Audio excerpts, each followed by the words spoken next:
ಜಾತಿ ಗಣತಿಯ ಕಿಚ್ಚು. ಸರ್ಕಾರ ಇದನ್ನೇ ಬಯಸಿತ್ತ. ಸರ್ಕಾರ ಬಯಸ್ತಾ ಇರೋದೇನು? ಎಲ್ಲರನ್ನು ಒಟ್ಟಾಗಿ ತೆಗೆದುಕೊಂಡು ಹೋಗಬೇಕು, ಯಾರ್ಯಾರ ಪರಿಸ್ಥಿತಿ ಏನಿದೆ ಅಂತ ತಿಳ್ಕೊಳ್ಬೇಕು. ಆದರೆ ಜಾತಿಗಳನ್ನು ಒಡೆದು ಅದರಲ್ಲಿರುವಂತಹ ಒಳಜಾತಿಗಳಲ್ಲಿ ಎಷ್ಟೆಷ್ಟು ಪರಿಸ್ಥಿತಿಗಳು ಏನಿದೆ ಅಂತ ತಿಳ್ಕೊಳ್ಬೇಕಾ, ಇಲ್ಲ ಆ ಜಾತಿಗಳ ಸಂಖ್ಯೆ ಏನು ಅಂತ ಗುರುತಿಸಿ ಅವುಗಳನ್ನು ವಿಭಜಿಸುವಂಥ ಕೆಲಸವನ್ನು ಮಾಡಬೇಕಾ? ಈ ಕೆಲಸವನ್ನು ಈ ಸರ್ಕಾರ ಈಗ ಮಾಡಿದೆ. ಬಹುದೊಡ್ಡ ಆರೋಪ ಬರ್ತಾ ಇದೆ. ಯಾಕೆ ಮುಸ್ಲಿಂ ಸಮುದಾಯದಲ್ಲಿ ಜಾತಿಗಳಿಲ್ವಾ? ಅವುಗಳನ್ನು ಯಾಕೆ ವಿಂಗಡಿಸಿ ತೋರಿಸ್ಲಿಲ್ಲ? ಯಾಕೆ ಕ್ರಿಶ್ಚಿಯನ್ಸಲ್ಲಿ ಕಾಣಿಸ್ಲಿಲ್ವಾ? ಅವುಗಳನ್ನು ಯಾಕೆ ಒಡೆದು ತೋರಿಸ್ಲಿಲ್ಲ? ಯಾಕೆ ಹಿಂದೂ ಧರ್ಮದಲ್ಲಿರುವಂಥ ಜಾತಿಗಳನ್ನೇ ಒಡೆದು ಅದರಲ್ಲಿರುವಂಥ ಒಳಜಾತಿಗಳು ಎಷ್ಟೆಷ್ಟು ಸಂಖ್ಯೆಯಲ್ಲಿದೆ ಅನ್ನುವಂಥ ತೋರಿಸುವಂಥ ಕೆಲಸವನ್ನು ಈ ಸರ್ಕಾರ ಮಾಡಿದೆ. ಹಾಗಾಗಿನೇ ಎಲ್ಲರೂ ಕೂಡ ಮುಗಿಬಿದ್ದಿದ್ದಾರೆ. ಜೊತೆಗೆ ಅವರ ಸಂಖ್ಯೆನೇ ಅಷ್ಟಲ್ಲ, ಇನ್ನೂ ಜಾಸ್ತಿ ಇದೆ ಅಂತ ಕೆಲವರು. ರಾಜ್ಯದಲ್ಲಿ ಈಗ ಜಾತಿ ಗಣತಿ ದಂಗಲ್ ಜೋರಾಗಿದೆ. ಸರ್ಕಾರಕ್ಕೆ ಯಾವ ರೀತಿಯಾಗಿ ಬಿಸಿ ಮುಟ್ಟುತ್ತೋ ಗೊತ್ತಿಲ್ಲ. ಸರ್ಕಾರಕ್ಕೆ ಈಗ ಸದ್ಯಕ್ಕಂತೂ ಬಿಸಿ ತುಪ್ಪವಾಗಿ ಜಾತಿ ಗಣತಿ ವರದಿ ಬಂದು ನಿಂತ್ಕೊಂಡಿದೆ. ತುಪ್ಪ ತಿನ್ನಬೇಕು ಅನಿಸುತ್ತೆ, ಆದರೆ ನುಂಗೋಕ್ಕೂ ಆಗ್ತಿಲ್ಲ, ಬಿಡೋಕ್ಕೂ ಆಗ್ತಿಲ್ಲ. ಕಾರಣ ಅದು ತುಂಬ ಬಿಸಿಯಾಗಿದೆ. ಒಳ ಮೀಸಲಾತಿಗೆ ಕಿಚ್ಚು ಹಚ್ಚುತ್ತಾ ಈಗ ಆಯೋಗದ ವರದಿ ಅಂತ ಹೇಳಿ.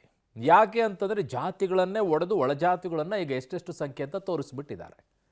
ಇದ್ರ ಮೇಲ್ ಕಥೆ ಇನ್ನೇನಾಗುತ್ತೋ. ಬ್ರಾಹ್ಮಣರಲ್ಲೂ ಕೂಡ 55 ಒಳ ಪಂಗಡಗಳನ್ನು ಗುರುತು ಮಾಡಿದ್ದಾರೆ. ಆದರೆ ಮುಸ್ಲಿಮರು ಮಾತ್ರ ಮುಸ್ಲಿಮರಷ್ಟೇ. ಅದರಲ್ಲಿ ಶಿಯಾ ಸುನ್ನಿ ಅಂತ ಏನೂ ಇಲ್ಲ. ಅದರಲ್ಲಿರುವಂಥ ಜಾತಿಗಳು ಕೂಡ ಇದ್ದಾವೆ. ನಮ್ಮಲ್ಲಿ ಹೇಗಿದೆಯೋ ಹಾಗೆ ಅದರಲ್ಲೂ ಕೂಡ ಜಾತಿಗಳಿದ್ದಾವೆ, ಬೇರೆ ಬೇರೆ ಬೇರೆ ಬೇರೆ ಜಾತಿಗಳು. ಆ ಜಾತಿಗಳನ್ನು ಯಾಕೆ ಗುರುತಿಸಲಿಲ್ಲ? ಉದ್ದೇಶ ಏನಿದ್ದಿದ್ದು ನಿಮ್ಮದು? ಹಿಂದೂ ಧರ್ಮದಲ್ಲಿರುವಂಥ ಜಾತಿಗಳನ್ನು ಮಾತ್ರ ಒಡೆದಬೇಕು, ಆ ಕಡೆ ಉಳಿದವ್ರದ್ದು ಮಾತ್ರ ಒಗ್ಗಟ್ಟಾಗಿರಬೇಕು ಅಂತನಾ? ಮುಸ್ಲಿಂ ತುಷ್ಟೀಕರಣಕ್ಕೆ ಬಿಜೆಪಿ ಈಗ ನಿಗಿ ಕೆಂಡವಾಗಿ ಆಕ್ರೋಶವನ್ನು ವ್ಯಕ್ತಪಡಿಸ್ತಾ ಇದೆ ಈ ಸರ್ಕಾರದ ಮೇಲೆ. ಜಾತಿ ಜನಗಣತಿಗೆ ಕಾಂಗ್ರೆಸ್ನಲ್ಲಿ ಈಗ ಭಾರಿ ವಿರೋಧ ವ್ಯಕ್ತವಾಗ್ತಾ ಇದೆ ಅಲ್ಲಿರುವಂಥ ನಾಯಕರು. ಕಾರಣ ಸಮುದಾಯಗಳನ್ನು ವಿರೋಧ ಹಾಕ್ಕೊಳ್ಳೋ ಪರಿಸ್ಥಿತಿಯಲ್ಲಿ ಅವರಿಲ್ಲ. ಯಾಕೆ ಅಂತಂದರೆ ಒಕ್ಕಲಿಗ ನಾಯಕರು, ಲಿಂಗಾಯತ ನಾಯಕರು ಆ ಸಮುದಾಯಗಳನ್ನು ವಿರೋಧ ಮಾಡಿದರೆ ಅವರವ್ರ ಕ್ಷೇತ್ರಗಳಲ್ಲಿ ಮಖಾಡ ಮಲ್ಕೊಳ್ತಾರೆ. ಜಾತಿ ಗಣತಿಯೋ ಅಥವಾ ದ್ವೇಷ ಗಣತಿಯೋ ಇದು? ಜಾತಿ ಗಣತಿಯನ್ನು ಒಕ್ಕಲಿಗರು ಒಪ್ಪಲ್ಲ ಅಂತ ಕುಮಾರಸ್ವಾಮಿ ಅವರು ಹೇಳಿದ್ದಾರೆ. ಅವರು ಹೇಳೋಕ್ಕಿಂತ ಮುಂಚಿತವಾಗಿಯೇ ಒಕ್ಕಲಿಗ ಸಂಘ ಈಗಾಗಲೇ ಸುದ್ದಿಗೋಷ್ಠಿಯನ್ನು ಮಾಡಿ ಸ್ಪಷ್ಟಪಡಿಸಿದ್ದಾರೆ. ಅವರೇ ಖುದ್ದಾಗಿಯೇ ಒಂದಿಷ್ಟು ಜಾತಿ ಗಣತಿಯನ್ನು ಮಾಡ್ತಾರಂತೆ. 100 ಕೋಟಿ ಖರ್ಚಾದರೂ ಚಿಂತೆ ಇಲ್ಲ ಅಂತಿದ್ದಾರೆ. ನೋಡಿ ಈ ಸ್ಟೋರಿನ. ರಾಜ್ಯದಲ್ಲಿ ಕಿಚ್ಚು ಹಚ್ಚುತ್ತಾ ಜಾತಿ ಗಣತಿ. ಎಸ್ಸಿ ಸಮುದಾಯದ ಬ್ರೇಕಪ್. ಒಳ ಮೀಸಲಾತಿಗೆ ಕಿಚ್ಚು ಹಚ್ಚುತ್ತಾ ಜಾತಿ ಗಣತಿ. ರಾಜ್ಯದಲ್ಲಿ ಜಾತಿ ಗಣತಿ ಎಲ್ಲ ಸಮುದಾಯಗಳನ್ನ ಗೊಂದಲಕ್ಕೀಡು ಮಾಡಿದೆ. ನಮ್ಮ ಮನೆಗೆ ಬಂದಿಲ್ಲ, ನಮ್ಮ ಜಾತಿ ಜಾಸ್ತಿ ಅಂತ ಸಮುದಾಯಗಳ ಮುಖಂಡರು ಆಕ್ರೋಶ ಹೊರಹಾಕ್ತಾ ಇದ್ದಾರೆ. ಈ ನಡುವೆ ಎಸ್ಸಿ ಸಮುದಾಯ ಒಳ ಮೀಸಲಾತಿಗೂ ಡೇಟಾ ಸಮಸ್ಯೆ ಇದೆ ಎನ್ನಲಾಗಿತ್ತು. ಆದ್ರೀಗ ಜಾತಿ ಗಣತಿ ವರದಿಯಲ್ಲಿ ಎಡ ಬಲ ಸಮುದಾಯಗಳ ಜಾತಿಯ ಜನಸಂಖ್ಯೆ ವಿವರ ನೀಡಿದ್ದಾರೆ. ಈ ಡೇಟಾದ ಬಗ್ಗೆ ಕೆಲ ಸಮುದಾಯಗಳು ಅಸಮಾಧಾನ ವ್ಯಕ್ತಪಡಿಸಿದರೆ ಕೆಲವರು ಇದನ್ನೇ ಮಾನದಂಡವಾಗಿ ಪರಿಗಣಿಸಿ ಒಳ ಮೀಸಲಾತಿ ಕಲ್ಪಿಸಿ ಅಂತ ಆಗ್ರಹಿಸ್ತಾ ಇದ್ದಾರೆ. ಆದಿ ಕರ್ನಾಟಕ, ಆದಿ ಆಂಧ್ರ, ಆದಿ ದ್ರಾವಿಡ ಜಾತಿ ಬಗ್ಗೆ 11 ಜಿಲ್ಲೆಗಳಲ್ಲಿ ಗೊಂದಲ ಇದೆ ಅಂತ ಸಚಿವ ಮುನಿಯಪ್ಪ ಹೇಳಿದರು. ಇದೀಗ ಎಲ್ಲ ಉಪಜಾತಿಗಳ ಅಂಕಿಅಂಶಗಳು ಹೊರಬಿದ್ದಿದ್ದು ಸರ್ಕಾರ ಅಡಕತ್ತರಿಯಲ್ಲಿ ಸಿಲುಕಿದೆ. ಹಾಗಾದರೆ ಎಸ್ಸಿ ಸಮುದಾಯದ ಉಪಜಾತಿಗಳ ಸಂಖ್ಯೆ ಏನು ಅನ್ನೋದನ್ನು ನೋಡೋದಾದರೆ, ಜಾತಿ ದಂಗಲ್. ಒಟ್ಟು ಎಸ್ಸಿ ಸಮುದಾಯ 1,29,29,327. ಆದಿ ಕರ್ನಾಟಕ ಬಲಗೈ 19,27,709. ಮಾದಿಗ ಎಡಗೈ 18,41,482. ಆದಿ ದ್ರಾವಿಡ 7,27,781. ಆದಿ ಆಂಧ್ರ 61,126. ಛಲವಾದಿ 2,70,871. ಲಂಬಾಣಿ 9,68,164. ಭೋವಿ 9,12,936. ಕೊರಮ 1,24,854. ಎಸ್ಸಿ ಬೇಡ ಜಂಗಮ 3,82,054. ಮುಸ್ಲಿಮರನ್ನ ಒಟ್ಟುಗೂಡಿಸಿ ವರದಿ. ಮುಸ್ಲಿಮರು ಅಲ್ಪಸಂಖ್ಯಾತರ, ಬಿಜೆಪಿ ಕಿಡಿ. ಹಿಂದುಳಿದ ವರ್ಗ, ಒಕ್ಕಲಿಗ, ಲಿಂಗಾಯತ ಜಾತಿಯ ಒಳ ಪಂಗಡಗಳ ಜನಸಂಖ್ಯೆ ಲೆಕ್ಕ ಇದೆ. ಆದರೆ ಮುಸ್ಲಿಂ ಸಮುದಾಯದ ವಿಚಾರದಲ್ಲಿ ಮುಸ್ಲಿಂ ಮತ್ತು ಉಪಪಂಗಡಗಳು ಎಂದಷ್ಟೇ ನಮೂದು ಏಕೆ ಎಂಬ ಚರ್ಚೆ ಶುರುವಾಗಿದೆ. ಆಯೋಗದ ವರದಿಯ 154ರ ಪುಟದಲ್ಲಿ ಟು ಬಿ ಮುಸ್ಲಿಂ ಜನಸಂಖ್ಯೆ ಬ್ರೇಕಪ್ ಕೊಟ್ಟಿರುವ ಆಯೋಗ ಒಟ್ಟಾರೆ ಮುಸ್ಲಿಂ ಸಮುದಾಯ 75,25,889 ಇದೆ ಅಂತ ಹೇಳಿದೆ. ಹಿಂದೂಗಳ ಉಪಜಾತಿಗಳ ಹೆಸರು ಹೇಳಿ ಮುಸ್ಲಿಂ ಉಪಜಾತಿಗಳು ಏಕಿಲ್ಲ ಅಂತ ಬಿಜೆಪಿ ಕಿಡಿಕಾರಿದೆ. ಮುಸ್ಲಿಂ ಸಮುದಾಯದಲ್ಲೂ ಕೂಡ ಅನೇಕ ಜಾತಿಗಳಿವೆ. ಒಬ್ಬರಲ್ಲಿ ಒಬ್ಬರು ಈವನ್ ಮದುವೆ ಕೂಡ ಮಾಡ್ಕೊಳ್ಳಲ್ಲ ಅವರು. ಹಿಂಗಿದ್ರು ಕೂಡ ಮುಸ್ಲಿಮರನ್ನ ಒಂದೇ ಮಾಡಿ ಈಗ ಇಡೀ ರಾಜ್ಯದಲ್ಲಿ ಮುಸ್ಲಿಂ ನಂಬರ್ 1 ಅಂತ ಮಾಡಿದ್ದೀರಿ. ಓಕೆ, ಬಹಳ ಸಂತೋಷ. ನೀವು ಮುಸ್ಲಿಮರನ್ನ ಒಂದು ಮಾಡಿ ಅಲ್ಪಸಂಖ್ಯಾತರು ಅನ್ನೋರನ್ನ ನೀವು ಬಹುಸಂಖ್ಯಾತರು ಮಾಡಿದ್ದೀರಿ. ಇದೇ ನಿಮ್ಮ ಸಾಧನೆ. ಅಂದಮೇಲೆ ಇನ್ನು ಅಲ್ಪಸಂಖ್ಯಾತರ ವಸತಿ ಇದು ಯಾಕೆ ಬೇಕು ಅವರಿಗೆ? ಟ್ಯಾಗ್ ಯಾಕೆ ಬೇಕು? ಈಗ ಅವರು ಬಹುಸಂಖ್ಯಾತರು, ಲಿಂಗಾಯತರು ಅಲ್ಪಸಂಖ್ಯಾತರು, ಅವ್ರ ತಳಗಡೆ ಬರೋರೆಲ್ಲ ಇನ್ನು ಅಲ್ಪಸಂಖ್ಯಾತರೇ. ಹಾಗಿದ್ದ ಮೇಲೆ ಅವರಿಗೆ ನೀವು ಅಲ್ಪಸಂಖ್ಯಾತರು ಅಂತ ಯಾಕೆ ಹೇಳ್ತೀರಿ? ಬ್ರಾಹ್ಮಣರಲ್ಲೂ ಇದೆಯಂತೆ ಒಳಪಂಗಡ. 55 ಒಳಪಂಗಡಗಳನ್ನು ಗುರುತಿಸಿರುವ ಆಯೋಗ. ಇನ್ನು ಬ್ರಾಹ್ಮಣ ಸಮುದಾಯದ ವಿವರಗಳನ್ನು ಆಯೋಗ ವರದಿಯಲ್ಲಿ ಉಲ್ಲೇಖಿಸಿದೆ. ಇದರಲ್ಲಿ 55 ಒಳ ಪಂಗಡಗಳನ್ನು ಗುರುತಿಸಿರುವ ಹಿಂದುಳಿದ ವರ್ಗಗಳ ಆಯೋಗ.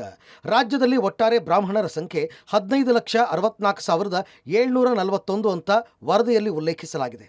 ಆದರೆ ಉಪಜಾತಿಗಳ ಸಂಖ್ಯೆ ವ್ಯತ್ಯಾಸದ ಬಗ್ಗೆ ಬ್ರಾಹ್ಮಣ ಸಮುದಾಯದಲ್ಲೂ ಅಸಮಾಧಾನ ವ್ಯಕ್ತವಾಗಿದೆ. ಹಾಗಾದರೆ ಬ್ರಾಹ್ಮಣ ಸಮುದಾಯದ ಅಂಕಿ ಸಂಖ್ಯೆ ಏನು ಅನ್ನೋದನ್ನು ನೋಡೋದಾದರೆ, ಜಾತಿ ದಂಗಲ್.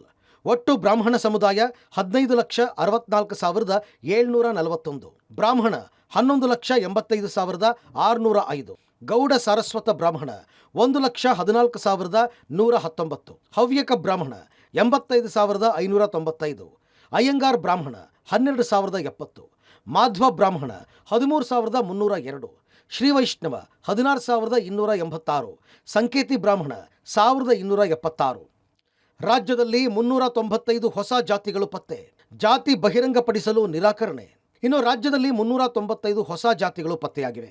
ಸಮೀಕ್ಷೆ ವೇಳೆ 2,53,954 ಜನ ಜಾತಿ ಬಹಿರಂಗಪಡಿಸಲು ನಿರಾಕರಿಸಿದ್ದಾರೆ.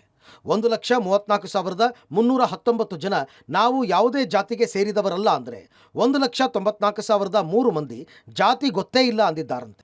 ಸದ್ಯ 5,98,14,942 ಜನ ಸಮೀಕ್ಷೆಗೆ ಒಳಗಾಗಿರೋ ಮಾಹಿತಿ ಸಿಕ್ಕಿದೆ. ರಾಜ್ಯದಲ್ಲಿ ಭುಗಿಲಿದ್ದ ಜಾತಿ ಗಣತಿ ಕೋಲಾಹಲ. ಜಾತಿ ಗಣತಿ ವರದಿಗೆ ಪರ ವಿರೋಧ ವಾಕ್ಸಮರ. ಜಾತಿ ಗಣತಿಯೋ ದ್ವೇಷಗಣತಿಯೋ? ಎಚ್ಡಿಕೆ ಗರಂ. ಸಿಎಂ ಆಡಳಿತ ವಿಪಕ್ಷದವರನ್ನ ಕುರಿ ಮಾಡಿದ್ದಾರೆ ಎಂದ ಬಿಜೆಪಿ. ರಾಜ್ಯದಲ್ಲಿ ಜೋರಾದ ಜಾತಿ ಗಣತಿ ಜಟಾಪಟಿ ತಾರಕಕ್ಕೇರಿದೆ. ಸಿಎಂ ಸಿದ್ದರಾಮಯ್ಯ ವಿರುದ್ಧ ವಿಪಕ್ಷಗಳು ತೀವ್ರ ಆಕ್ರೋಶ ವ್ಯಕ್ತಪಡಿಸುತ್ತಿವೆ. ಜಾತಿ ಗಣತಿಯೋ ದ್ವೇಷಗಣತಿಯೋ? ಈ ಗಣತಿಯನ್ನ ಒಕ್ಕಲಿಗರು ಒಪ್ಪಲ್ಲ.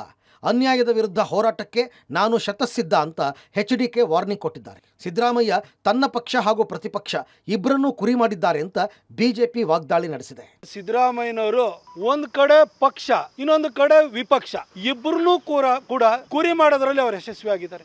ರಿಯಲ್ ಇಶ್ಯೂಸ್ನ ಬಿಟ್ಬಿಟ್ರು, ಎಲ್ಲ ಕಡೆ ಡಿಫ್ಲೆಕ್ಟ್ ಮಾಡಿದ್ದಾರೆ. ಸಿದ್ದರಾಮಯ್ಯನವರ ತಂತ್ರಗಾರಿಕೆ, ಅವರು ಇಟ್ಕೊಂಡಿರುವಂಥ ದುರುದ್ದೇಶದ ಬಗ್ಗೆ ಯಾರು ಯೋಚನೆ ಮಾಡ್ತಿಲ್ಲ. ನಮ್ಮ ಜಾತಿಗಳ ಸಂಖ್ಯೆ ಕಮ್ಮಿ ಆಯಿತು ಅಂತ ಹೇಳಿ ಎಲ್ಲ ಯೋಚನೆಯನ್ನು ಮಾಡ್ತಾ ಇದ್ದಾರೆ. ಆದರೆ ಸಿದ್ದರಾಮಯ್ಯನವರು ಒಡೆಯಕ್ಕೆ ಹೊರಟಿರೋದು ಒಟ್ಟಾರೆ ಹಿಂದೂ ಸಮಾಜವನ್ನು ಅನ್ನೋದನ್ನು ಇವರೆಲ್ಲರೂ ಅರ್ಥ ಮಾಡ್ಕೊಳ್ಬೇಕು. ಜಾತಿ ಜನಗಣತಿ ಅಂತ ಹೇಳ್ಕೊಂಡು ಇವತ್ತು ಹಿಂದೂ ಮತ್ತು ಮುಸಲ್ಮಾನರನ್ನ ಹೊಡಿತಕ್ಕಂಥ ಕೆಲಸಕ್ಕೆ ಇವತ್ತು ಸಿದ್ದರಾಮಯ್ಯನವರು ಕೈ ಹಾಕಿದ್ದಾರೆ. ಈಗ ಬಾಬಾ ಸಾಹೇಬ್ ಅಂಬೇಡ್ಕರ್ ಅವರು ನೆನಪಾಗ್ತಾ ಇದ್ದಾರೆ, ಮುಸಲ್ಮಾನರು ಕೂಡ ನೆನಪಾಗ್ತಾ ಇದ್ದಾರೆ. ಈ ಕಾಂಗ್ರೆಸ್ ಪಕ್ಷದವರು ಮುಸಲ್ಮಾನರನ್ನ ವೋಟ್ ಬ್ಯಾಂಕ್ ಪೊಲಿಟಿಕ್ಸ್ಗೋಸ್ಕರ ಅವ್ರನ್ನ ಬಳಕೆ ಮಾಡ್ಕೊಳ್ತಾ ಇದ್ದಾರೆ. ಅದೇ ರೀತಿ ಪರಿಷ್ಠ ಜಾತಿ ಪರಿಷ್ಠ ಪಂಗಡದನ್ನ ವೋಟ್ ಬ್ಯಾಂಕ್ ಆಗಿ ಅವ್ರನ್ನ ದುರುಪಯೋಗ ಪಡಿಸ್ಕೊಳ್ತಕ್ಕಂಥ ಕೆಲಸಕ್ಕೆ ಕಾಂಗ್ರೆಸ್ ಕೈ ಹಾಕಿದ್ದಾರೆ ವಿನಃ ಇದರಲ್ಲಿ ಕಾಂಗ್ರೆಸ್ ಪಕ್ಷದವ್ರದ್ದಾಗ್ಲಿ ಸಿದ್ದರಾಮಯ್ಯನವ್ರದ್ದಾಗ್ಲಿ ಪ್ರಾಮಾಣಿಕತೆ ಇಲ್ಲ. ನೋಡಿ, ಈ ದೇಶನ ಹೊಡೆದವ್ರಿಗೆ ಜಾತಿ ಹೊಡೆಯೋದು ಬೇರೆನಾ? ವೀರಶೈವ ಲಿಂಗಾಯತ ಅಂತ ಹೋದ್ ಸರಿ ಮಾಡಿ ಏನು ಮಕ್ಕಕ್ಕೆ ಮಂಗಳಾರತಿ ಆಯಿತು. ಈ ಸರಿ ಇದು ಬಿಟ್ಟಿದ್ದಾರೆ. ಇದು ಮಕ್ಕಕ್ಕೆ ಮಂಗಳಾರತಿ ಇಲ್ಲ, ಇಡೀ ಕಾಂಗ್ರೆಸ್ಗೆ ಮಂಗಳಾರತಿ ಆಗ್ತೈತಿ. ನೋಡಿ, ಮುಸ್ಲಿಮರನ್ನ ನೀವು ನಂಬರ್ 1 ಅಂತ ಮಾಡ್ಬಿಟ್ಟಿದ್ದೀರಾ. ಈಗ ಅಂದಮೇಲೆ ಅವ್ರಿಗೆ ಯಾಕೆ ಅಲ್ಪಸಂಖ್ಯಾತ ಸ್ಥಾನ ಕೊಡಬೇಕು? ನಂಬರ್ 1 ಆದಮೇಲೆ ತೆಗೆದಾಕಿ ಅಲ್ಪಸಂಖ್ಯಾತ ಸ್ಥಾನವನ್ನು. ಅವ್ರಿಗೆ ಯಾಕೆ ರಿಸರ್ವೇಷನ್ ಕೊಡ್ಬೇಕು ನೀವು? ಅಂದರೆ ಮುಸ್ಲಿಮರ ಓಲೈಕೆ ಮಾಡುವಂಥದ್ದು ಪ್ರೂವ್ ಆಯ್ತಲ್ಲ ನಿಮ್ಮದು. ಸಂಖ್ಯೆಗಳನ್ನು ವ್ಯತ್ಯಾಸ ಮಾಡಿ ಯಾರ್ದೋ ಶಕ್ತಿ ಕುಂದಿಸ್ತೇನೆ ಅಂತ ಹೇಳುವಂಥ ಈ ಸಿದ್ದರಾಮಯ್ಯಂದು ವ್ಯವಹಾರಗಳುಂಟಲ್ಲ, ಇದನ್ನೆಲ್ಲ ಈ ಸಮಾಜ ಖಂಡಿತ ತಡ್ಕೊಳ್ಳಲ್ಲ. ಯಾವುದೋ ನಿಮ್ಮ ವೈಯಕ್ತಿಕ ಪ್ರತಿಷ್ಠೆಗಾಗಿ ಇಡೀ ಸಮುದಾಯವನ್ನು ಯಾಕೆ ಬಲಿ ಕೊಡ್ತೀರಾ? ವೈಜ್ಞಾನಿಕವಾಗಿ ಲೆಕ್ಕಾಚಾರ ಆಗಿಲ್ಲ ಇದು. ಜಾತಿ ಗಣತಿಗೆ ಸಿದ್ದು ಸಂಪುಟದ ಸಚಿವರೇ ವಿರೋಧ. ರೆಡ್ಡಿ ಸಮುದಾಯದ ಅಂಕಿಅಂಶಕ್ಕೆ ಬೇಸರ. ಜಾತಿ ಗಣತಿ ಮರುಪರಿಶೀಲನೆಗೆ ಒತ್ತಾಯ. ಇನ್ನು ಜಾತಿ ಗಣತಿ ವರದಿಗೆ ಸಿದ್ದರಾಮಯ್ಯ ಸಂಪುಟದ ಸಚಿವರೇ ವಿರೋಧ ವ್ಯಕ್ತಪಡಿಸಿದ್ದಾರೆ. ರೆಡ್ಡಿ ಸಮುದಾಯದ ಅಂಕಿಅಂಶಕ್ಕೆ ಸಚಿವ ರಾಮಲಿಂಗಾರೆಡ್ಡಿ ಬೇಸರ ಹೊರಹಾಕಿದ್ದು, ರೆಡ್ಡಿ ಸಮುದಾಯದಿಂದಲೇ ಪ್ರತ್ಯೇಕ ಸರ್ವೆಗೆ ನಿರ್ಧಾರ ಮಾಡಿದ್ದಾರೆ.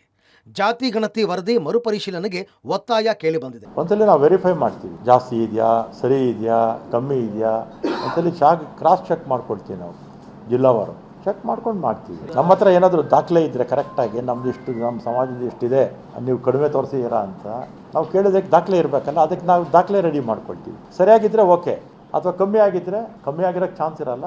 ಜಾಸ್ತಿ ಇದ್ದರೆ ಜಾಸ್ತಿ ನಮ್ಗೆ ಈ ಥರ ಜಾಸ್ತಿ ಇದೆ ಇಂಥ ತಾಲೂಕಲ್ಲಿ ಸ್ವಲ್ಪ ಮಾಹಿತಿ ತಪ್ಪಾಗಿದೆ ಸರ್ ಮಾಡಿ ಅಂತ ಕೇಳ್ಬೋದು. ನಾನು ಒಬ್ಬ ಈ ಸಮಾಜದ ಒಬ್ಬ ಪ್ರತಿನಿಧಿಯಾಗಿ ನಾನು ಕ್ಯಾಬಿನೆಟ್ನಲ್ಲಿ ಏನು ನನ್ನ ವಿಚಾರ ಮಂಡನೆ ಮಾಡಬೇಕು, ಏನು ಸಲಹೆ ಕೊಡಬೇಕು ಅಂತೇಳಿ ನಾನು ಹೇಳಬೇಕಲ್ಲ. ಸೊ ಏಕಾಏಕಿ ನಾನೇನು ಸರ್ವಜ್ಞ ಏನಲ್ಲ, ಇಲ್ಲ ದೊಡ್ಡ ನಾನು ಪಂಡಿತನೂ ಅಲ್ಲ. ನಾನು ಹಳ್ಳಿಪಳ್ಳಿಯಿಂದ ಬಂದು ಹೆಂಗೋ ಬೆಂಗಳೂರು ಸೇರಿಬಿಟ್ಟಿದ್ದೀನಿ. ಸೊ ಕೆಲವೆಲ್ಲ ಹಿರಿಯರು, ಶಾಸಕರು, ಸ್ನೇಹಿತರು, ಅವ್ರವ್ರ ಅನುಭವ, ಅವ್ರ ಕ್ಷೇತ್ರಗಳಲ್ಲಿ ಜನ ಏನು ಹೇಳ್ತಾರೆ ಇದನ್ನೆಲ್ಲ ಅವಲೋಕನ ಮಾಡಿ ನಾನೆಲ್ಲ ತಿಳ್ಕೊಂಡು ನಾನು ಕೆಲವು ವಿಚಾರಗಳನ್ನು ಹೇಳಬೇಕಾಗಿದೆ. ಒಪ್ಪಿಗೆ ಇಲ್ಲದೆ ಇರೋ ಅಂಶಕ್ಕೆ ಯಾವ ಕಾರಣದಿಂದ ಒಪ್ಪಿಗೆ ಇಲ್ಲ ಅಂತಕ್ಕಂಥದ್ದು ಅದನ್ನೆಲ್ಲ ಸರಿಪಡಿಸೋಣ. ನಮ್ಮ ಸರ್ಕಾರ ಇದನ್ನು ನಾವು ಒಂದು ಓಪನ್ ಮೈಂಡ್ನಲ್ಲಿ ಇರ್ತಕ್ಕಂಥದ್ದು, ಯಾವುದೇ ಪೂರ್ವ ಪೀಡಿತ ತೀರ್ಮಾನ ಆಗಲಿ, ಯಾವುದೇ ರೀತಿಯ ನಿರ್ಧಾರಗಳಾಗಲಿ ಯಾವುದೂ ಇಲ್ಲ. ಯಾವೆಲ್ಲ ಒಂದು ಪಾಸಿಟಿವ್ ಸಲಹೆಗಳು ಬರ್ತವೆ ಅವೆಲ್ಲವನ್ನು ಕೂಡ ನಾವು ಪರಿಗಣನೆ ಮಾಡಬೇಕು ಅಂತಕ್ಕಂಥದ್ದು. ಜೊತೆಯಲ್ಲಿ ಮತ್ತೊಮ್ಮೆ ಹೇಳ್ತೀನಿ, ಯಾವುದೇ ಸಮುದಾಯಕ್ಕೆ ಅನ್ಯಾಯ ಆಗದ ರೀತಿಯಲ್ಲಿ ತೀರ್ಮಾನ ಮಾಡಬೇಕು ಅಂತಕ್ಕಂಥದ್ದು. ಈ ಒಕ್ಕಲಿಗರು, ಲಿಂಗಾಯತರು, SC ST ಮುಸ್ಲಿಮ್ಸ್ ಪ್ರಶ್ನೆ ಬರೋದಿಲ್ಲ. ಇದರಲ್ಲಿ ನಮ್ಮ ರಾಜ್ಯದಲ್ಲಿ ವಾಸ ಮಾಡ್ತಾ ಇರ್ತಕ್ಕಂಥ ಜನಸಂಖ್ಯೆ ಯಾವ ಜಾತಿ ಎಷ್ಟಿದೆ ಅಂತಕ್ಕಂಥದ್ದು ತೀರ್ಮಾನ ಆಗಬೇಕು ಅಂತಕ್ಕಂಥದ್ದು ಇದರ ಉದ್ದೇಶ ಮತ್ತು ಹಿನ್ನೆಲೆ. ಅದರಿಂದ ಇದನ್ನು ನಾವೇನು ಹೇಳ್ತೀವಿ ಅಂತ ಹೇಳಿದ್ರೆ, ಸಮೀಕ್ಷೆ ಬಗ್ಗೆ ಇನ್ನೂ ಕೂಡ ಸ್ಪಷ್ಟವಾದಂಥ ನಿರ್ಧಾರಗಳು, ತೀರ್ಮಾನಗಳಾಗಿಲ್ಲ. ಅದಕ್ಕೆ ಪ್ರತಿ ಮನೆಗೂ ಹೋಗಿ ಸಮೀಕ್ಷೆ ಮಾಡಿ ವರದಿಯನ್ನು ಕೊಡಲಿ ಅಂತೇಳಿ ನಾವು ಈ ಸಂದರ್ಭದಲ್ಲಿ ಸರ್ಕಾರವನ್ನು, ಮುಖ್ಯಮಂತ್ರಿಗಳನ್ನ, ಉಪಮುಖ್ಯಮಂತ್ರಿಗಳನ್ನ ಆಗ್ರಹಿಸ್ತೀವಿ. ಒಟ್ನಲ್ಲಿ ಜಾತಿ ಗಣತಿ ಬಗ್ಗೆ ಕಾಂಗ್ರೆಸ್ನ ಕೆಲ ಸಚಿವರು ಸಮರ್ಥನೆಗೆ ಇಳಿದಿದ್ದರೆ ಕೆಲ ಸಚಿವರು ಗೊಂದಲದಲ್ಲಿ ರಿಯಾಕ್ಟ್ ಮಾಡ್ತಿದ್ದು ಗುರುವಾರದ ಕ್ಯಾಬಿನೆಟ್ ಮಹತ್ವ ಪಡ್ಕೊಂಡಿದೆ.